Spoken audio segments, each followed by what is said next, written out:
Night bus வருது ஒரு மாசம் கொண்டு அது 25 மரம் 25 26 மரம் போய் தெங்கு மரமும் பாக்கு மரமும் சார் ரொம்ப சல்லியா இருக்கு. வேற வீடு அடுத்த அம்மாவுக்கு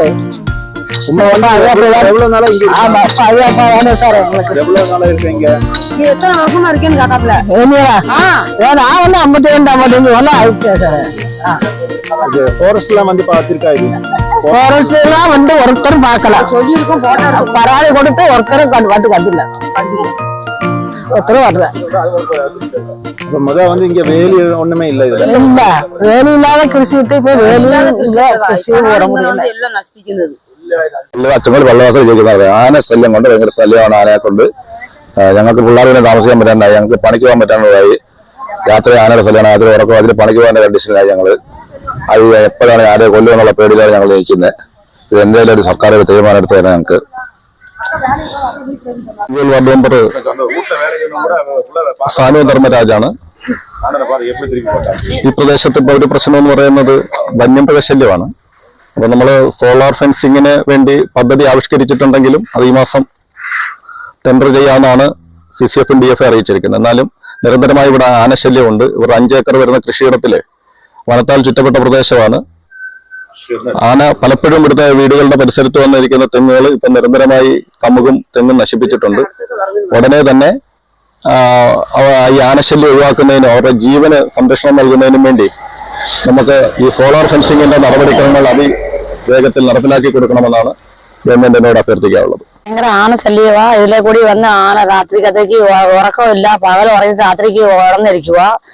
വെള്ളം വന്ന് കുടിച്ചിട്ട് രാത്രിക്ക് ഇതിലെ കയറി തെങ്ങ് എല്ലാം കൂടെ എടുക്കുക. ആന ഞങ്ങൾക്ക് ഉറക്കമില്ല, ഊണില്ല, ഒന്നില്ലാതെ ഇവിടെ കിടക്കുക. ആ ഫോറസ്റ്റുകാർ ഒരു സപ്പോർട്ട് ഒന്നുമില്ല, ഒരു എരുത്ത് പോലെ ഇട്ട് വരുന്നില്ല. പിന്നെ വനത്തിനകത്ത് ഞങ്ങൾ കിടക്കുക.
ചെങ്ങോലിൽ നിന്ന് ഏകദേശം ഒരു 4 കിലോമീറ്റർ ഉള്ളിലായിട്ട് വനത്താൽ ചുറ്റപ്പെടുന്ന പള്ളിവാസലിൽ ഏകദേശം 10 കുടുംബങ്ങളാണ് താമസിക്കുന്നത്. ഇത് 1957 കാലഘട്ടം മുതൽ താമസിച്ചു വരുന്ന ഇവർക്ക് ഇപ്പോൾ കാട്ടാനയുടെ ശല്യം കാരണം പകല് കിടന്ന് ഉറങ്ങിയും രാത്രി ഉറങ്ങാതെ നേരം വെളുപ്പിക്കേണ്ട ഒരു അവസ്ഥയാണുള്ളത്. ഇവിടുത്തെ കൃഷികൾ മുഴുവനും കാട്ടാന വന്ന് നശിപ്പിക്കുകയും അതേപോലെ തന്നെ ഈ കാണുന്നത് കാഴ്ചകൾ കാണാൻ കഴിയും. നമുക്ക് ഇവിടെ ഏകദേശം 1 മാസക്കാലമായി കാട്ടാനയുടെ ശല്യം ഉണ്ടായിട്ട് വനം വകുപ്പിന്റെ ഭാഗത്തു നിന്നും ഒരു നടപടിയും ഉണ്ടാവുന്നില്ല എന്നുള്ളതാണ് സത്യം. വനം വകുപ്പ് എത്രയും പെട്ടെന്ന് തന്നെ ഈ ഭാഗത്ത് സോളാർ ഫെൻസിംഗ് നടത്തിയും കിടങ്ങുകൾ കുഴിച്ചും ഇവരുടെ കൃഷിയും സംരക്ഷിച്ച് ഇവരുടെ ജീവനും സംരക്ഷിക്കണമെന്നാണ് പറയാനുള്ളത്.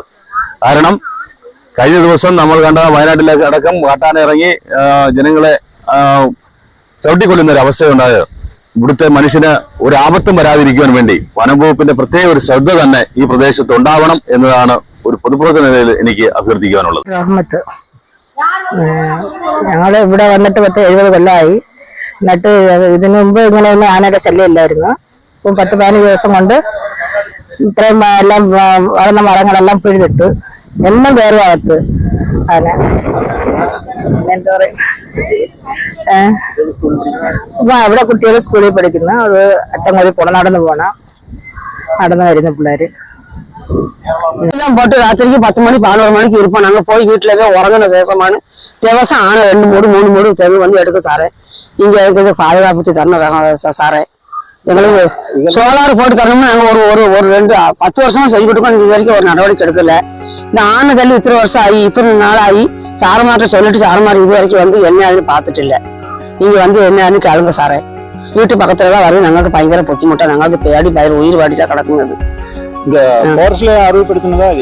അറിവുപെടുത്തി എല്ലാം കൊണ്ട് എല്ലാം കൊടുത്തു സാറുമാർ വന്ന് ഇതുവരെയ്ക്കും നോക്കിയിട്ടില്ല വന്ന് ഇവിടെ വന്ന് പരാതി എല്ലാം കൊടുത്തിട്ടുണ്ട് ഇതുവരെയ്ക്കും ഒന്നും നോക്കിയിട്ടില്ല